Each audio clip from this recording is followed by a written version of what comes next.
수험생 여러분 안녕하십니까? 2014학년도 입학 전형이 서서히 마무리가 되어 가고 있습니다. 이번 주에 아마 각 대학의 정시 원서 모집이 끝이 났고요. 곧 이제 합격자 발표가 있겠죠. 그렇게 되면 이제 2014학년도 전형은 이제 끝이 나고 서서히 새로운 2015학년도 전형을 준비해야 하는 그런 시기가 다가왔습니다. 2015학년도 전형의 가장 큰 특징은 수시 전형에서 살펴보자면 논술이나 특기자 전형, 적성고사 전형이 매우 축소가 되거나 혹은 폐지가 대신 학생부를 위주로 하는 전형들이 크게 확대가 되었습니다. 그 중에서도 지금 현재 입학사정관 전형이 학생부 종합평가 전형이란 이름으로 명칭이 변경이 되면서 모집 인원이 대폭 늘어났습니다. 지금은 한 4만여 명 정도의 모집 인원이 할당이 되어 있는데요. 아마 2015학년도가 되면 10,000명 이상 모집 인원이 늘어날 것으로 예측이 됩니다.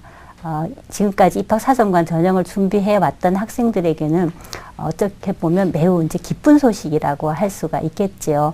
그래서 오늘은 입학사정관 전형의 아주 중요한 평가 요소 중에서 특히 전공 적합성과 인성이라는 것이 무엇이고, 그 다음에 그 평가는 어떻게 진행이 되고, 그에 대한 대비는 어떻게 해야 하는지에 대한 특강을 좀 준비를 해봤습니다.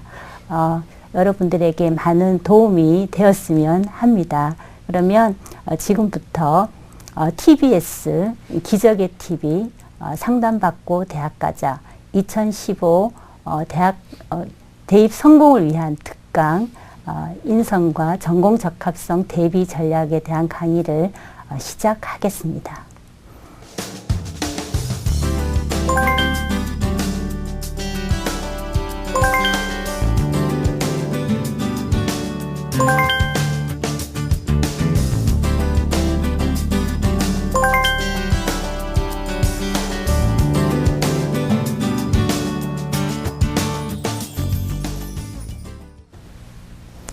예, 아마 입학사정관 전형을 설명하는 그런 설명회에 자주 가보시면 입학사정관 전형의 평가 요소가 크게 세 가지가 중심 요소라는 이야기를 많이 들으실 겁니다.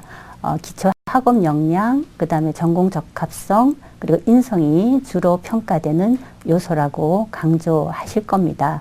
그 중에서 기초 학업 역량은 뭐 굳이 설명을 하지 않아도 다들 잘 아시겠죠. 대학에 들어가서 공부를 할 수 있는 그런 기본적인 자질을 얘기하는 거다라는 것은 다 잘 아실 텐데, 아무래도 전공 적합성은 도대체 어떻게 평가가 되는지, 더구나 인성이라는 거는 또 어떻게 평가가 되는지 모두들 상당히 궁금해 하실 것 같습니다. 그래서 오늘은 일단 먼저 전공 적합성이라는 것이 무엇인지에 대해서 좀 소개를 해 드리도록 하겠습니다.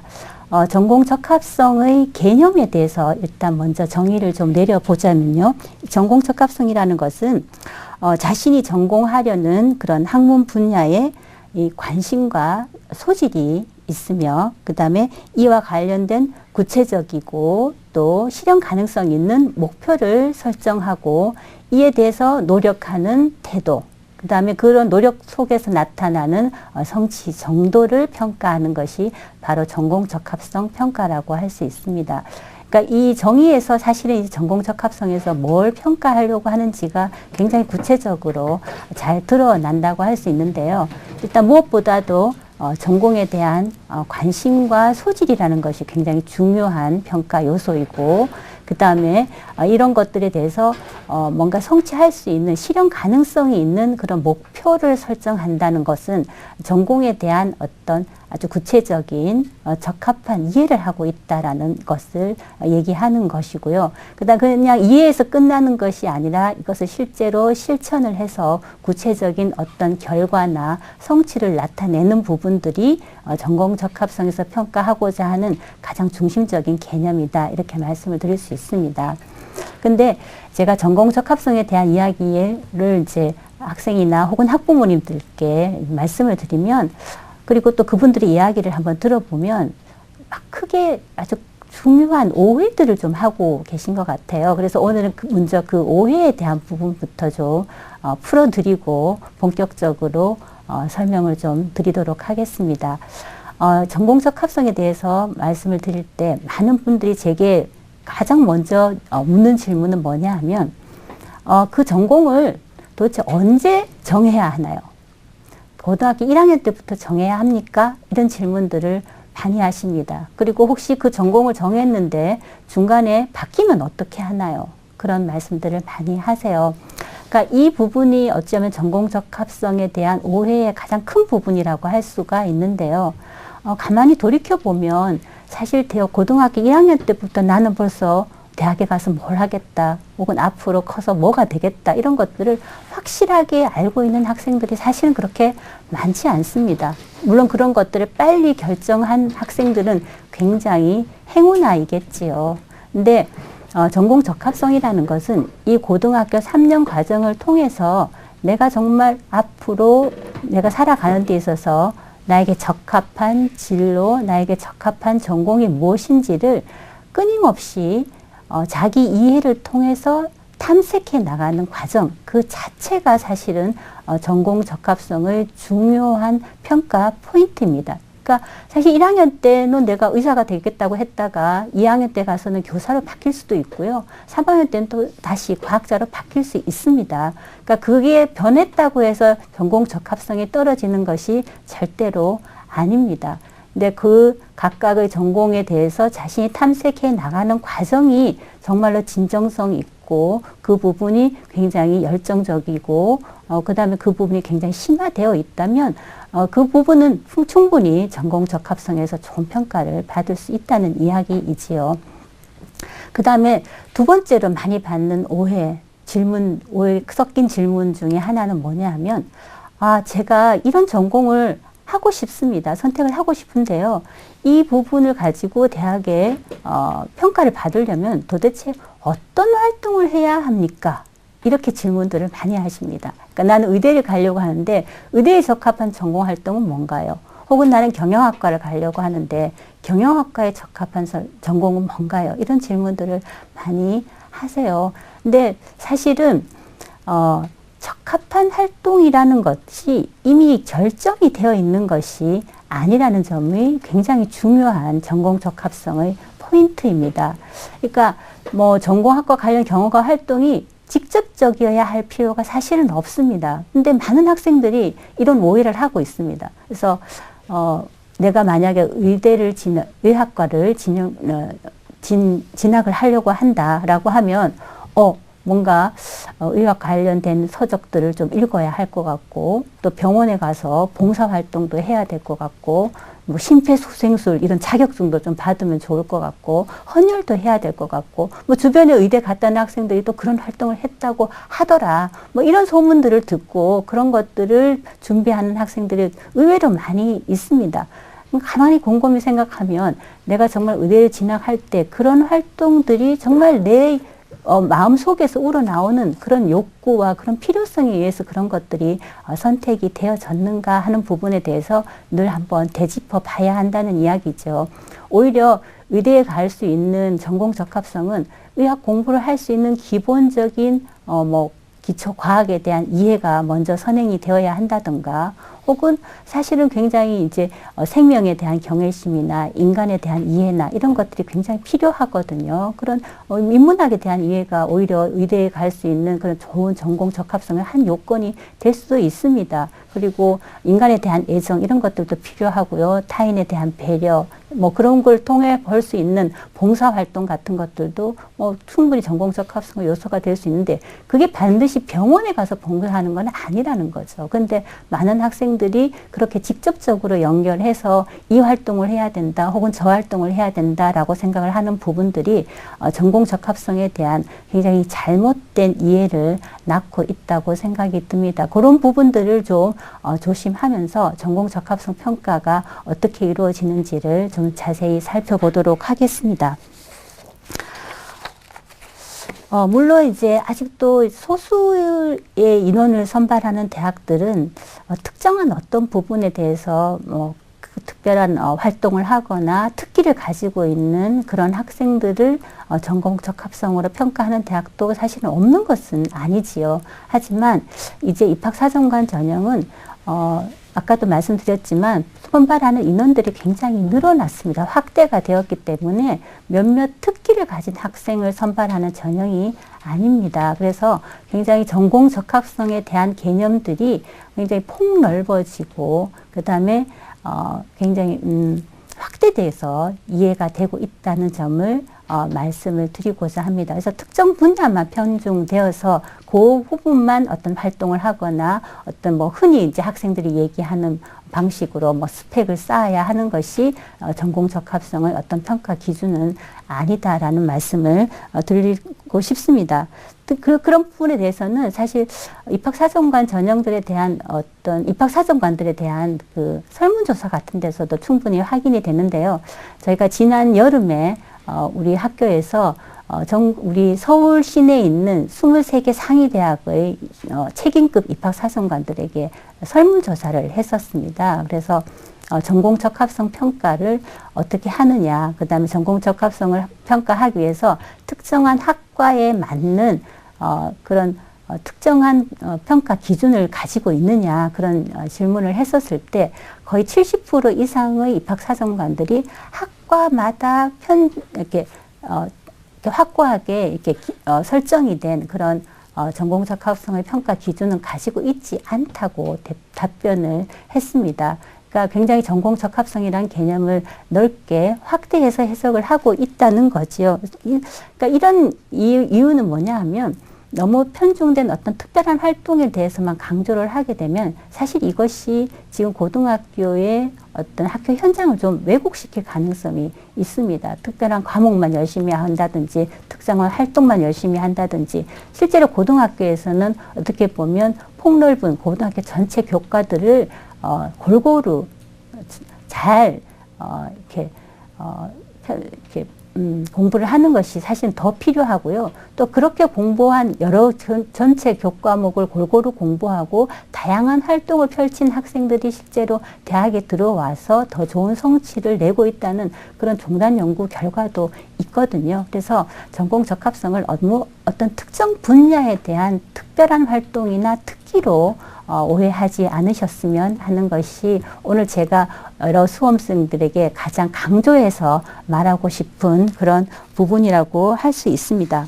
더구나 이제 내년이 되면요, 입학사정관 전형이 학생부 종합평가 전형이라는 명칭으로 변경이 됩니다. 물론 이제 명칭만 변경이 되는 것이 아니라 이 명칭이 변화가 되면 그 전형이 담고 있는 의미나 취지 같은 것들도 조금씩 변화될 가능성이 있는데 그중에서도 특히 학생부 종합평가 전형이기 때문에 이 학생부를 중심적으로 평가를 한다는 이야기거든요. 학생부를 중심적으로 평가를 한다는 것은 학교 생활 전반에 대한 충실도를 폭넓게 평가한다는 의미이기 때문에 이제 너무 특정한 활동, 특정한 경험, 특정한 교과목에만 치중하지 마시고 전반적으로 공부를 하되 그러나 그 속에서 내가 뭘 하고 싶어 하고 뭘 원하는지를 끊임없이 탐색해 나가는 그런 경험을 좀 쌓는 것이 전공 적합성 평가에 대비하는 올바른 대처 방법이다, 대비법이다 라고 말씀을 드릴 수가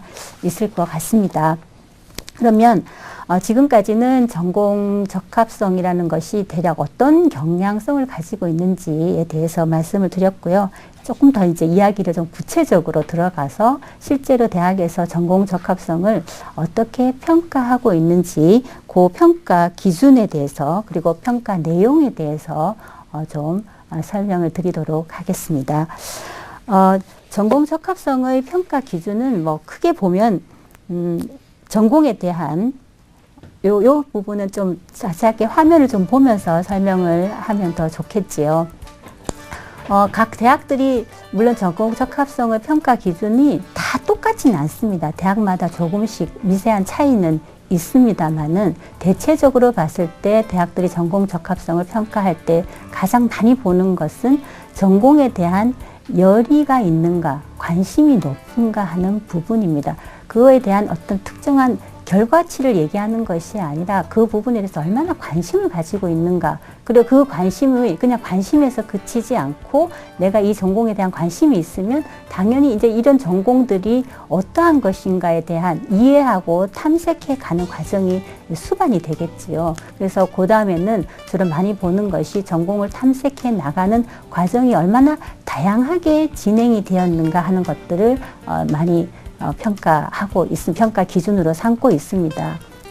그러면 이 과정들이 다양하게 진행이 될 때는 아마 분명히 학생들이 굉장히 다양한 활동들을 이제 하게 될 겁니다. 근데 그 활동들이 일정하게 다양하기만 한 것이 아니라 때로는 그것이 실제 자기가 선택하고자 하는 전공과 얼마나 적합성이 있는지 그런 부분들도 중요한 평가 기준의 하나이겠지요. 그리고 때로는 이 전공 적합성이 이 전공에 대한 이해가 얼마나 깊이 되어 있는가 이런 부분들을 평가하기 위해서 이 학생이 대학에 들어와서 어떻게 학업을 진행을 하고 또 어떻게 진로를 설정을 하는지 그런 계획들이 전공과 관련해서 타당성이 있는지 그런 부분들도 주로 평가를 하고 있는데요. 그럼 이런 평가를 뭘 통해서 어떤 내용으로 평가를 하고 있는지를 좀 살펴보도록 하겠습니다. 이 전공 적합성을 평가할 때는 물론 이제 서류 평가와 면접 평가 다 같이 이제 진행이 되는데요. 주로 서류 평가를 할 경우에는 자기소개서의 질문들이 전공 적합성을 평가할 때 상당히 이제 많이 활용이 되고 있습니다. 원래 대기업에서 내놓은 그 공통 질문 문항에 보면 아마 3번 문항에 해당이 될 것 같은데요. 자기가 이 전공을 선택하기 위해서 어떠한 활동을 했고 그다음에 그 계기는 어떤 건지 뭐 이런 것들을 묻는 부분이 있습니다. 그래서 그 자기소개서에서 자기가 전공을 어떻게 탐색했고 어떻게 관심을 가졌고 그 이유가 뭐고 내가 거기에 대해서 어떤 활동들을 했는지 그런 것들을 깊이 있게 서술을 했는지 그런 부분이 주요 평가 내용입니다. 근데 사실 자기소개서에서 내가 이런 것들을 했다라고 하는 것으로 그치는 것이 아니라 사실 더 중요한 것이 있습니다. 그러니까 말로 주장하는 것보다는 이런 것들을 했다는 근거와 사실이 사실은 수반이 되어야 되거든요. 그래서 이런 전공에 대한 준비나 이런 자기소개서에 작성된 여러 가지 그런 활동들이 실제로 사실인지 확인 작업들이 전공 적합성 평가할 때 아주 중요한 평가 내용 중에 하나입니다. 그래서 학교생활 기록부라든가 추천서라든가 이런 속에서 그런 근거와 사실들이 확인이 되어야지만 자기소개서에서 자기가 서술한 내용들이 비로소 이제 인정이 되게 되겠지요. 그 다음에 이런 자기소개서나 이런 부분들을 통해서 이 학생이 전공에 대한 이해도가 얼마나 높은가 하는 부분도 사실 전공 적합성을 평가할 때 중요한 평가 내용이 됩니다. 제가 평가했었던 학생 중에 이제 예를 하나 든다면요. 수의과 대학에 지원한 학생이 있었어요. 근데 그 학생이 보통 이제 수의과 대학을 지원을 했다라고 하면 어떤 일정한 패턴이 있습니다. 그러니까 뭐 동물을 굉장히 좋아한다. 어릴 때부터 반려동물을 뭐 길렀다. 그래서 뭐 그런 동물들을 사랑하는 마음을 가지고 이제 수의과 대학에 들어와서 내가 뭐 수의과 의사가 돼서 뭐 동물병원을 뭐 개업을 하겠다. 뭐 대략 이런 패턴들이 상당히 이제 일반적으로 이제 진행이 되는데요. 근데 이게 제가 평가했던 학생 중의 한 학생은 그 수의과 대학에 진학하는 이유를 근데 사실 수의과 대학이 어떤 수의과 의사만 되는 그런 진로를 가지고 있는 것은 아니거든요. 그 전공에 대해서 자세히 탐색해보고 깊게 이해해 들어가면 이 수의과 대학은 여러 가지 앞으로의 진로의 길들이 여러 갈래로 펼쳐져 있습니다. 그러니까 단지 이제 수의과 의사가 되는 길도 있지만 뭔가 이게 공공 그런 진료에 대한 뭐 그런 이해도 있고 때로는 뭐 동물을 치료할 수 있는 그런 백신을 개발하는 그런 생명과학과 관련되는 그런 연구원의 길도 있고요. 굉장히 이제 다양하게 펼쳐지는데 그런 부분에 대해서 어떤 학생이 수의과 과학이라고 하는 학문에 대해서 깊은 이해를 가지고 자기가 앞으로 동물을 치료할 수 있는 그런 백신을 연구하는 그런 연구자가 되겠다. 그리고 그런 연구자가 되기 위해서 자신이 어떤 자질을 가지고 있는지를 설명을 했을 때, 이 학생은 이 전공에 대해서 굉장히 깊이 고민하고 또 탐색을 했구나 하는 부분들을 저희가 이해를 할 수 있었거든요. 그래서 좀 좋은 평가를 받은 경우도 있습니다. 그러니까 자기가 가고자 하는 전공을 너무 상식적으로만 이해하지 마시고 여러 가지 경로, 뭐 책이라든지 홈페이지라든지 혹은 주변에 있는 선배들이라든지 여러 경로를 통해서 그 부분에 대한 이해도를 높이는 것이 서류평가나 혹은 면접평가에서 전공 적합성의 평가를 굉장히 좋게 하는 그런 중요한 대비 방법이 될 수 있습니다. 그 다음에 때로는 전공 관련된 그런 교과목의 성취도도 전공 적합성과 관련해서 굉장히 중요한 평가 내용이 될 수가 있습니다.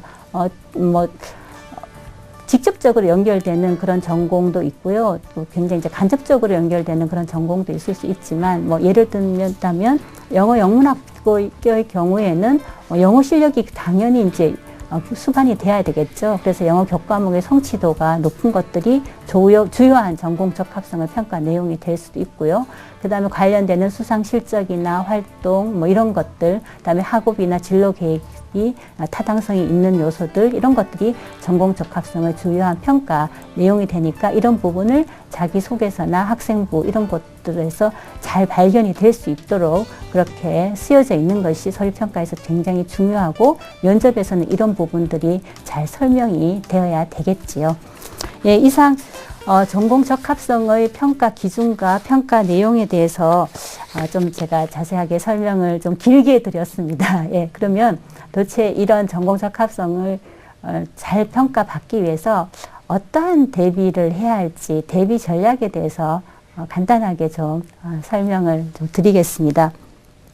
아까 잠깐 길게 설명을 했는데요. 가장 먼저 내가 뭔가 관심이 있다는 것은 그것을 잘 이해한다는 것의 다른 표현입니다. 따라서 내가 진학하고자 하는 전공학과에 대한 이해도를 높이는 것이 전공 적합성에 대비하는 가장 주요한 전략 팁이라고 할 수 있습니다. 그리고 많은 학생들이 저지르는 큰 실수 중에 하나가 뭐냐 하면 선배나 혹은 주변의 학생들이 하는 활동들을 자기의 필요에 의하지 않고 흉내낸다는 것입니다. 따라하는 거죠. 이런 흉내내거나 모방하는 것에는 가장 중요한 진정성이 결여되어 있고요. 그 다음에 그 활동들이 다 이루어지고 났을 때 우리가 흔히 말하는 스토리가 형성이 되지 않습니다. 그래서 정말 자신이 원하는, 자신이 탐색하는 과정에서 필요한 그런 활동들을 하시는 것이 좋겠습니다. 그 다음에 해당 전공과 관련된 책이라든지 그 다음에 관련 기사라든지 이런 것들을 꾸준히 읽어서 면접에 대비하는 것도 굉장히 중요한 대비 전략 중에 하나이고요. 그 다음에 많은 학생들이 나는 이 전공을 이러이러한 동기로 선택을 했습니다라고 주로 주장만 하지 그 주장에 대한 여러 근거가 되는 사실들이나 사건들을 잘 정리하는 데는 좀 무심한 경우가 많습니다. 그러나 입학사정관들, 평가하는 평가자들의 입장에서는 주장은 절대로 평가의 근거가 되지 않거든요. 그러니까 그런 걸 선택하게 된 동기가 되었었던 사건이나 사실들을 좀 잘 정리해서 그런 부분들을 잘 서술하는 것도 굉장히 중요합니다. 그리고 아까 말씀드렸듯이 지원 전공과 관련되는 교과목의 성적은 아무래도 좀 더 신경을 써서, 물론 다른 과목들도 열심히 해야 하지만 그런 과목들은 좀 더 신경을 써서 성취도를 조금 높게 만들어 놓는 것도 중요한 대비 전략이 될 것 같습니다. 지금까지 이제 전공 적합성이 뭐고 또 그 평가 기준이나 평가 내용은 어떤 것이고 그다음 그거에 대한 대비 전략은 어떤 것인가에 대해서 제가 좀 간단하게 말씀을 드려봤는데요. 이걸 조금 더 요약 정리해서 한번 살펴보도록 하겠습니다.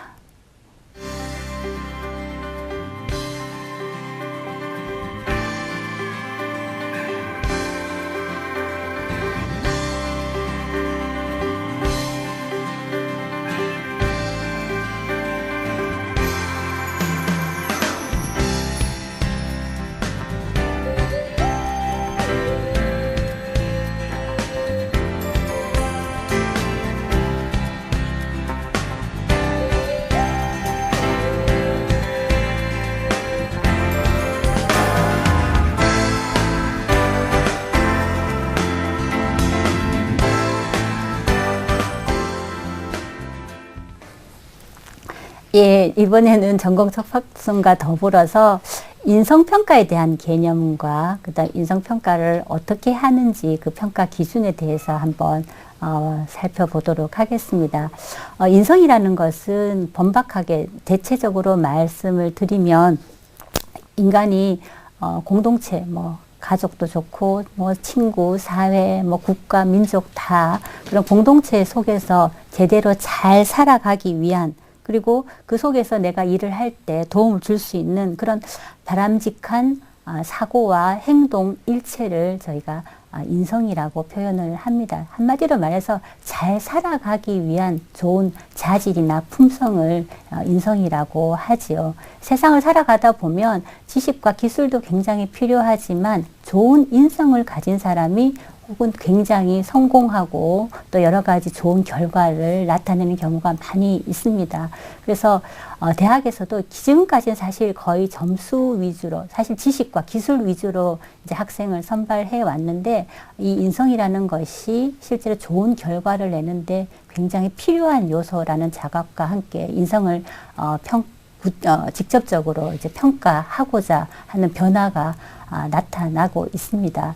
근데 물론 인성은 사회를 살아가는데 기본적인 자질이기 때문에 굉장히 중요한 기본적인 뭐 성실성, 책임감, 뭐 남을 배려하는 정신, 뭐 이런 것들이 기본적으로 필요하지요. 그런 것과 함께 대학들이 요즘에 와서 인성평가를 강조하는 좀 더 구체적이고 명확한 이유가 있습니다. 그 부분을 오늘 조금 설명을 드리도록 하겠습니다. 학생들이 사실 인성이라고 하면 그냥 막연하게 착한 마음 뭐 이렇게 좀 생각을 하고 있는데요. 그래서 대학이 평가하고자 하는 인성의 개념이 뭔지를 좀 설명을 하도록 하겠습니다. 이 대학이 인성평가를 할 때 저희가 한 번 더 이제 되짚어 봐야 되는 개념이 하나 있는데요. 아마 많이 들어봤을 것 같은데, 입학사정관 전형은 어떤 역량을 평가하는 전형이다라는 이야기를 많이 들었을 것입니다. 그때 이 역량이라는 게 도대체 뭐냐라고 하면, 역량에 대한 정의는 어떤 분야에서 우수한 성취를 내는 사람이 가지고 있는 행동적인 특성을 저희가 역량이라고 합니다. 근데 지금까지는 대학들도 물론 어떤 우리 대학에 들어왔을 때 좋은 성과를 내는, 좋은 성취를 내는 학생들을 뽑아왔습니다. 그리고 그 기준은 대부분의 경우에는 시험 점수였지요. 근데 그런 시험 점수만 혹은 지식만 훌륭한 사람이 대학에 들어와서 정말로 제대로 좋은 성취를 냈느냐, 사실 그 부분에 대한 반성이 좀 있으면서 이 역량이라는 개념이 도입이 되었습니다. 그래서 이 역량이라는 것을 조금 더 자세하게 설명을 좀 드리고 싶은데요. 준비한 화면을 좀 보면서 설명을 좀 해보도록 하겠습니다. 지금 이 그림이 역량의 빙산 모형이라는 건데요. 마치 빙산이 바다 속과 겉으로 이렇게 잠겨 있는 것처럼 어떤 한 인간의 능력이라는 것도 겉으로 드러나는 지식이나 기술, 행동만으로 다 표현할 수 없고, 그 밑바닥에 가지고 있는 가치관이나 사고방식이나 성격이나 태도, 이런 것들이 다 종합적으로 같이 어우러져서 비로소 어떤 사람의 능력, 역량이라고 하죠. 역량이라는 것이 발휘된다고 하는 것입니다. 근데 지금까지는 사실은 저 위에 뾰족 솟아 나와 있는 지식과 기술만 주로 평가를 했었거든요. 근데 이제 대학은 그런 지식과 기술과 함께 이런 지식과 기술을 제대로 활용을 할 수 있는 그런 가치관이나 사고방식, 성격, 태도, 이런 걸 이제 저희가 인성이라고 하지요. 이런 것들을 함께 평가하겠다는 이야기입니다. 조금 더 쉽게 이제 설명을 드리자면 이런 겁니다. 요즘 이제 우리가 지식 기반 정보 사회가 되면서 굉장히 정보의 양이 많아졌습니다. 그래서 이제 더 이상 개인이 처리할 수 있는 그런 한계를 좀 벗어나죠. 그래서 여러 사람들이 서로 협력하고 협동을 해야지만 비로소 문제가 해결되는 그런 경우가 많습니다. 그러면 현대 이제 지식인 사회에서 이런 협동하는 능력이라는 것이 굉장히 필요하게 되는데, 그리고 이 협동이라는 역량은 어떻게 발휘가 되는가, 그걸 좀 살펴보면 요 그림을 한번 봐주시면, 우리가 협동이란 능력, 협동이란 역량이 필요하다. 이 협동이라는 능력을 어떻게 우리가 발휘할 수 있는가를 보면 일단 남을 도우려면 기본적으로 지식이나 기술을 기초적으로 가지고 있어야죠. 이런 것을 가지고 있지 못하면 사실 남을 도울 수 있는 어떤 도구가 사실은 없는 셈이거든요. 그런데 지식과 기술만 있다고 해서 절대로 남을 도울 수가 없습니다. 남에게 좀 잘 도와주려고 하는 태도, 혹은 남을 도왔을 때 비로소 기뻐지는 그런 감정이나 가치관, 윤리 이런 것들을 가지고 있었을 때 비로소 협동이라는 능력이 제대로 발휘가 될 수 있거든요. 그래서 이런 역량을 평가를 할 때는 지식과 기술뿐만이 아니라 여러 가지 인성들도 우리가 봐야지만 제대로 한 사람의 온전한 능력을 평가할 수 있다라는 그런 인식하에서 대학이 인성을 평가하고자 하는 것입니다. 그래서 그냥 다분히 그냥 착한 능력 뭐 이런 것을 보고자 하는 것이 인성평가가 아니라는 것을 학생 여러분들이 좀 잘 이해를 해 주셨으면 좋겠습니다. 따라서 이런 인성을 평가하는 그 과정이 사실은 여러분들이 생각하시는 것보다 훨씬 더 복잡하고 훨씬 더 체계적입니다. 그래서 그 인성평가를 하는 과정을 제가 좀 프로세스를 보면서 설명을 좀 드리도록 하겠습니다.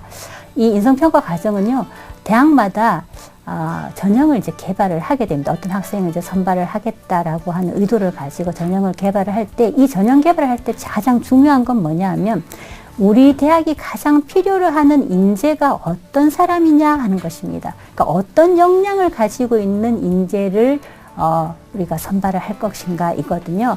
그래서 인재상을 먼저 설정을 하고, 그 다음에 이런 인재상이 설정이 되면 이 인재상이 가지고 있어야 하는 여러 가지 요소들을 저희가 평가 요소로 설정을 하게 되죠. 그 중에 중요한 것 중에 하나가 인성적인 요소입니다. 그래서 우리 학교에서는 뭐 창의성이 강한 그런 인재를 뽑고 싶다든지, 혹은 우리 학교는 공동체 의식이 강한 학생을 뽑겠다든지, 또 우리 학교는 굉장히 리더십이 강한 학생을 뽑겠다든지, 나름대로 그 전형에 맞는 인재상에 맞는 인성이 선정이 되는 거죠. 그리고 그 인성이 선정이 되면 그 인성을 평가할 수 있는 기준이 설정이 됩니다. 그런 다음에 이런 인성을 평가하는 방법을 개발을 하게 되죠.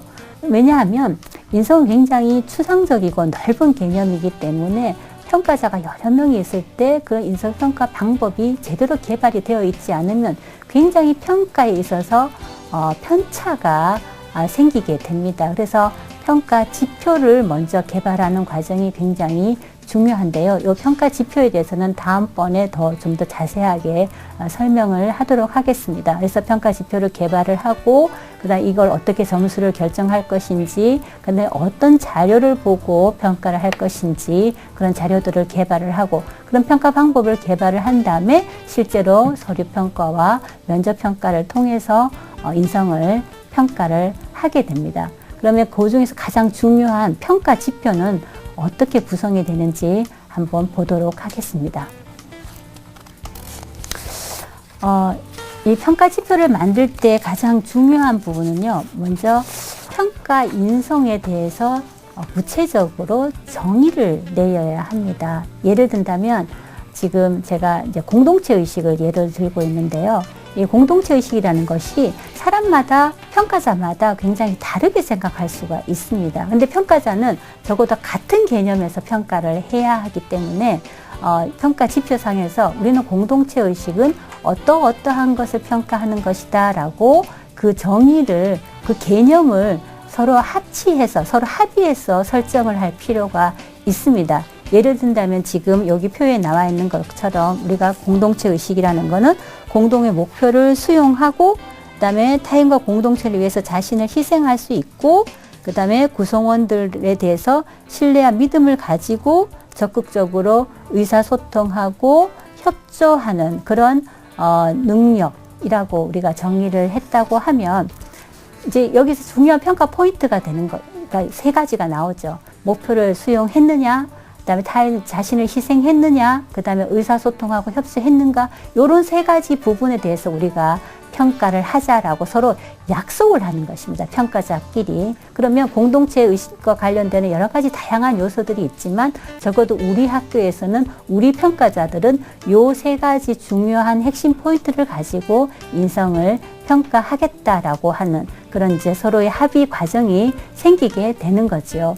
그러면 이 부분을 서로 정의를 내리고 난 다음에 그럼 실제로 어떻게 평가를 하느냐가 문제가 되겠지요. 근데 이 역량은 아까도 말씀드렸지만 고성과자가 가지고 있는 행동 특성이라고 말씀을 드렸습니다. 그러니까 그 인성은 반드시 실제 표면으로 드러나게 되면 행동으로 나타날 수밖에 없거든요. 그래서 그 행동 특성을 가지고 인성 평가를 하도록 되어 있습니다.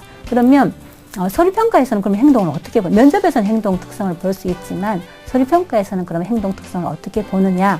서류평가에서는 그 학생이 실제로 행동으로 이루어낸 여러 가지 경험적인 사실이나 활동이라는 근거를 가지고 평가를 하는 것입니다. 그러니까 학생부에 실제로 남을 위해서 타인을 위해서 희생한 그런 사실이 있는지 혹은 여러 타인들을 서로 이렇게 설득하고 그다음 적극적으로 의사소통을 해서 어떤 공동의 목표를 향해서 이끌어간 그런 경험이 있거나 그런 사실이 있는지 그런 부분들을 실제 학생부에 나와 있는 내용들을 기본으로 해가지고 평가를 하게 되는 거죠. 그래서 서로 상호 이해를 도모했는지 혹은 공동의 목표를 달성하기 위해서 노력을 했는지 또 남을 위해서 기꺼이 희생했는지 그러한 행동 특성들이 서류 속에서 학생부 속에서 자기소개서 속에서 혹은 추천서 속에서 발견이 되느냐를 가지고 평가를 하는 것입니다.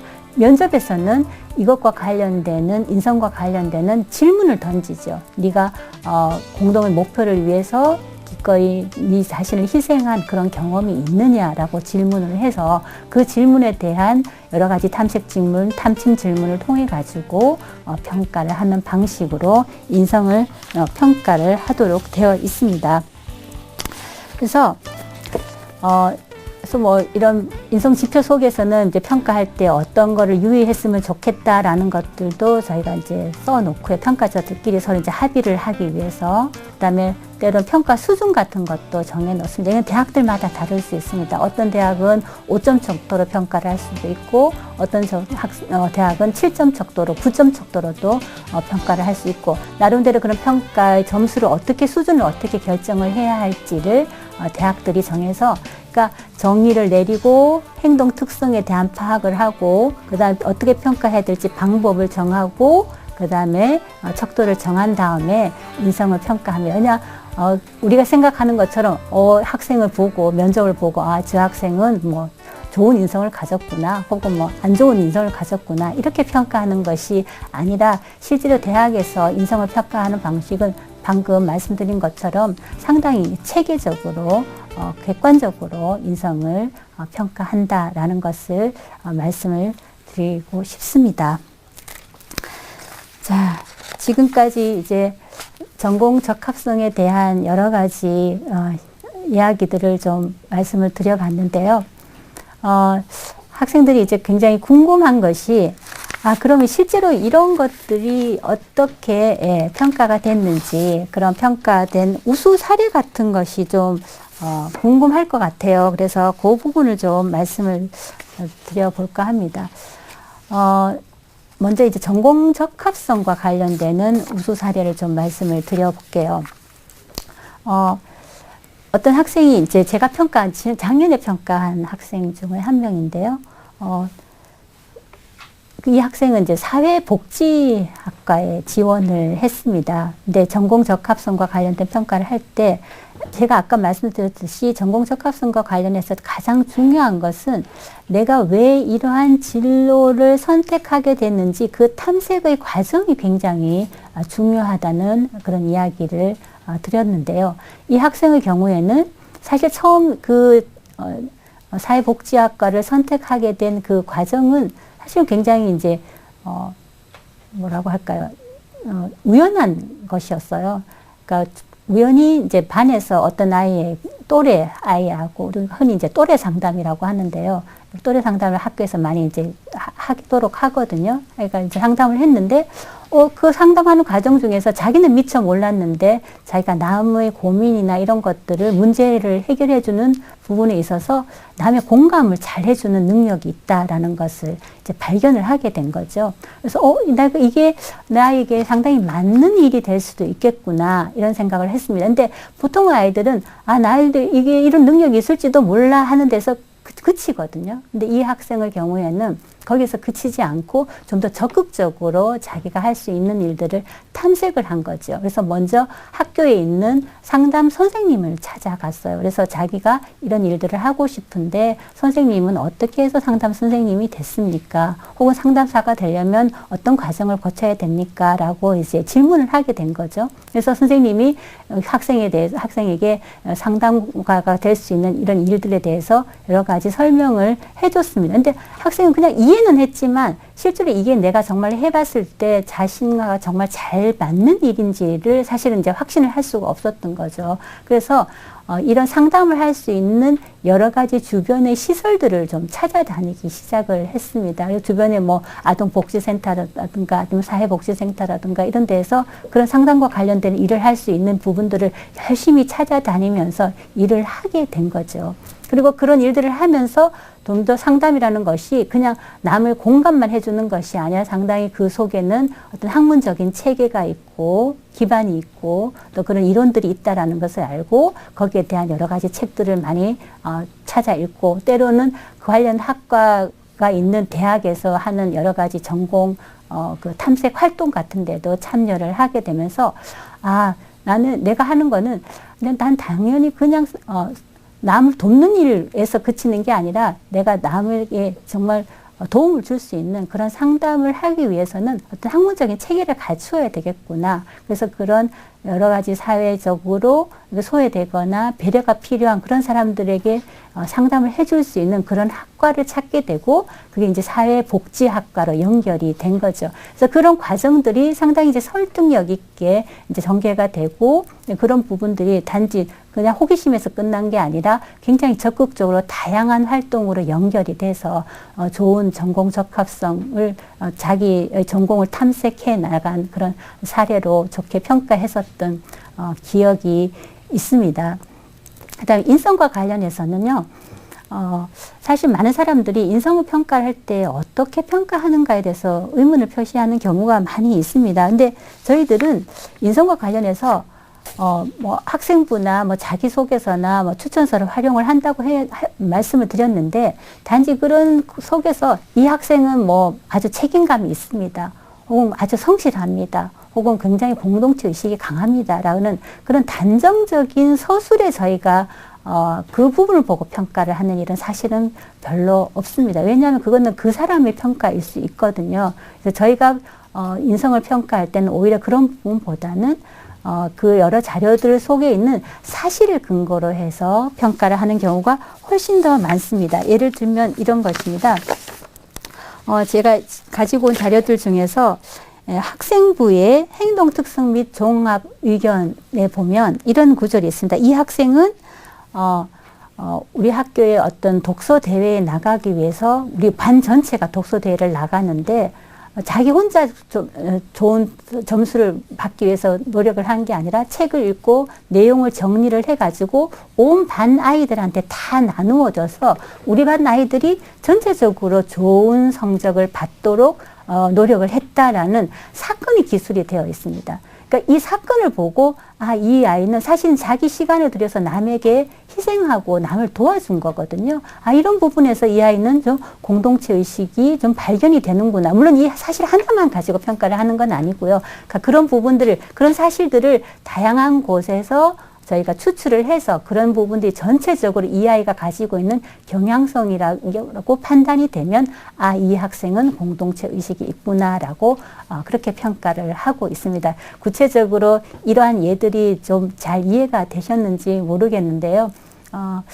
오늘 제가 설명드린 부분들이 전공 적합성과 인성을 평가하는 이해하는데 많은 도움이 되셨으면 좋겠습니다. 지금까지 제가 말씀드린 부분을 한번 되짚어서 다시 한번 정리를 해 보도록 하겠습니다.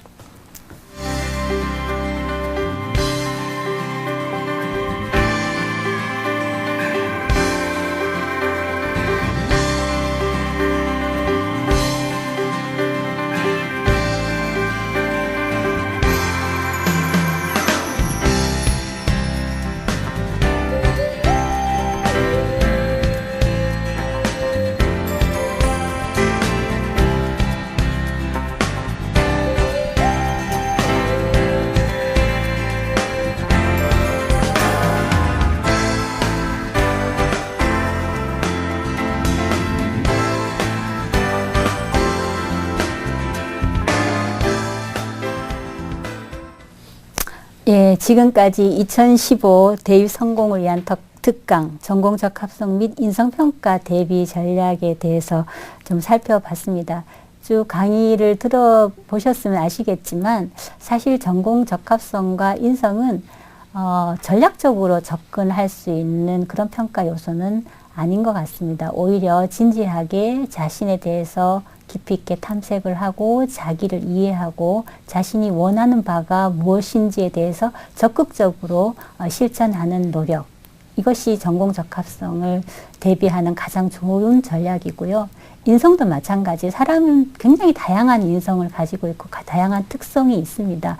근데 내가 가지고 있는 이런 특성들이 내가 지원하는 대학의 인재상에 정말 적합한지부터 먼저 점검을 하고 자신에게 적합한 그런 대학을 잘 선택하는 것이 사실은 인성평가에 대비하는 가장 중요한 대비 전략이라고 할 수 있습니다.